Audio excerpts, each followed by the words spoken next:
ನಾಡಪ್ರಭು ಕೆಂಪೇಗೌಡ ಜಯಂತಿಯ ಪೂರ್ವಭಾವಿ ಸಭೆಯು ಇಂದು ಶಾಸಕ ಸಿಎನ್ ಬಾಲಕೃಷ್ಣ ಅವರ ಅಧ್ಯಕ್ಷತೆಯಲ್ಲಿ ತಾಲೂಕು ಕಚೇರಿಯ ಸಭಾಂಗಣದಲ್ಲಿ ನಡೆಯಿತು.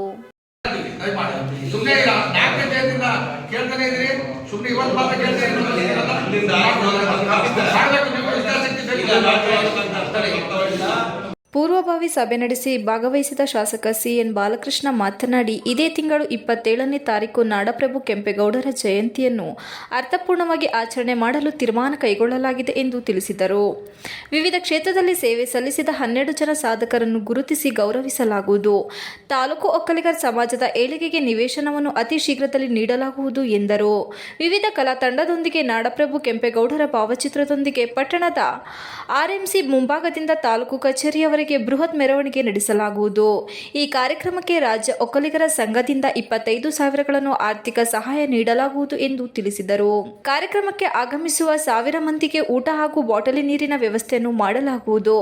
ಈ ಕಾರ್ಯಕ್ರಮಕ್ಕೆ ತಾಲೂಕಿನ ಎಲ್ಲ ಇಲಾಖೆಯ ಅಧಿಕಾರಿಗಳು ಕಡ್ಡಾಯವಾಗಿ ಭಾಗವಹಿಸಿ ಯಶಸ್ವಿಗೊಳಿಸಬೇಕು ಎಂದರು. ತಾಲೂಕು ಒಕ್ಕಲಿಗರ ಸಂಘದ ಎಲ್ಲ ಪದಾಧಿಕಾರಿಗಳು ಮುಂದೆ ನಿಂತು ನಾಡಪ್ರಭು ಕೆಂಪೇಗೌಡರ ಜಯಂತಿ ಕಾರ್ಯಕ್ರಮವನ್ನು ಯಶಸ್ವಿಗೊಳಿಸಲು ಹೆಚ್ಚಿನ ಸಂಖ್ಯೆಯಲ್ಲಿ ಸಾರ್ವಜನಿಕರು ಭಾಗವಹಿಸುವಂತೆ ಪ್ರೇರಣೆ ನೀಡಬೇಕು ಎಂದು ತಿಳಿಸಿದರು.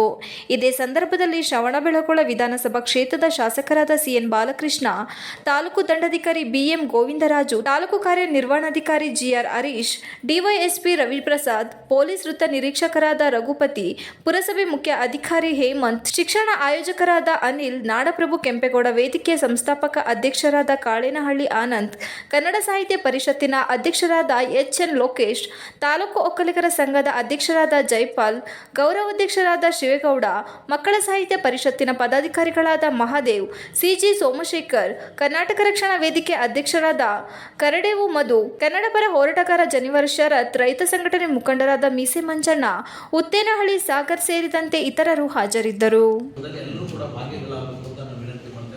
ತಾಲೂಕು ಮಟ್ಟದ ಎಲ್ಲ ಅಧಿಕಾರಿ ವರ್ಗಗಳು ಕೂಡ ಕಡ್ಡಾಯವಾಗಿ ಪ್ರತಿಯೊಂದು ಜಯಂತಿ ಕಾರ್ಯಕ್ರಮದಲ್ಲಿ ಇಲ್ಲೂ ಕೂಡ ಇದು ಯಶಸ್ವಿಗೆ ನೀವೆಲ್ಲರೂ ಕೂಡ ಸಹಕಾರವನ್ನು ನೀಡಬೇಕು ಎಂಬತಕ್ಕಂಥ ಮಾತನ್ನು ಕೂಡ ಹೇಳಿ, ಇವತ್ತು ಬಸವೇಶ್ವರ ಜಯಂತಿ ಕೂಡ